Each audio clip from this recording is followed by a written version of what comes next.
Everyone, someone asked in the comment section that ma'am how to improve English. अगर आपको अपनी English को improve करनी है तो सबसे पहले आप समझिए कि ह्यूमन बीइंग कोई भी चीज़ सीखता कैसे है. In psychology, there's a psychologist named Thorndike. Thorndike has given the theory of learning, in which उन्होंने बात किया है 3 लॉज का कि if you want to learn something आपको ये तीनों लॉज अपने अंदर लाने पड़ेंगे. पहला है law of effect. What is law of effect? Law of effect means आपने कोई चीज़ सीखा और उसको सीखने के बाद उसका आउटकम बहुत अच्छा आया. लाइक आपने अंग्रेजी सीखी और after practising for the 7 days अब आप अपने दोस्तों के सामने अच्छे से कॉन्फिडेंटली बात कर पा रहे हैं या किसी भी अनजान व्यक्ति से आप बात कर रहे हैं तो इसका इफ़ेक्ट अच्छा हुआ तो आप इस एक्शन को और रिपीट करोगे. दूसरा है लॉ ऑफ रेडीनेस. आपको अंदर से तैयार होना पड़ेगा. इफ़ यू आर सीइंग कि आउटकम बहुत अच्छा आ रहा है, इफ़ेक्ट बहुत अच्छा हो रहा है, तो आप रेडी भी हो जाओगे और आप रेडीनेस के साथ सीखोगे. और तीसरा है लॉ ऑफ एक्सरसाइज, जिसको लॉ ऑफ प्रैक्टिस भी बोला जाता है. मैंने जो भी अंग्रेजी सीखी है वो सिर्फ़ और सिर्फ लॉ ऑफ प्रैक्टिस के द्वारा सीखा है और वो दोनों तो आएंगे ही अगर मैं प्रैक्टिस करूँगी तो आपको सबसे पहले प्रैक्टिस बहुत ज़्यादा करना है.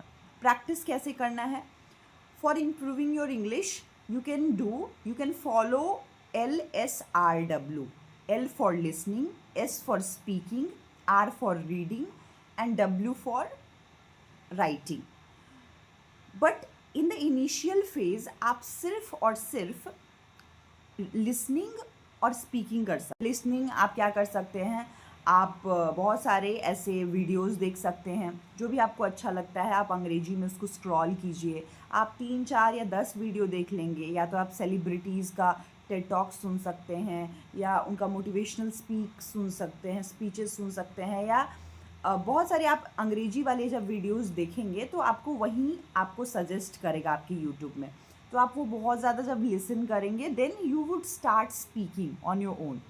धीरे धीरे थोड़े बहुत you just talk to your friends if you are comfortable.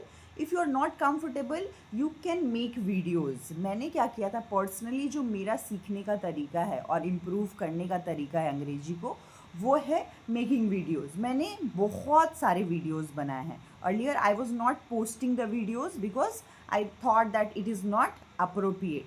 तो आप उसको पोस्ट ना करके आप प्राइवेट कहीं पे आप एक कोई बना सकते हो पेज जहाँ पे आप डालो उसको. तो आप बहुत ज़्यादा स्पीक जब करोगे, पहले लिसन बहुत ज़्यादा सुनना है, कम से कम रोज़ 10 मिनट 20 मिनट सुनना है और then you have to start speaking. ये रीडिंग और राइटिंग बाद में आप कर सकते हैं जो मैंने किया है. If you can do it all the things in the one time it would be very much good for you. आप लिसनिंग, स्पीकिंग, रीडिंग और राइटिंग एक साथ अगर करने में कंफर्टेबल है तो दैट इज़ वेरी गुड. आप कर सकते हैं और उस तरीके से भी आपकी इंग्लिश इम्प्रूव हो जाएगी. और अगर आप ये चारों एक साथ नहीं कर पा रहे हैं तो आप 2-2 कीजिए. पहले लिसनिंग और स्पीकिंग कीजिए थोड़ी बहुत और बाद में आप रीडिंग और राइटिंग करो. तो this is the simple way to improve your English.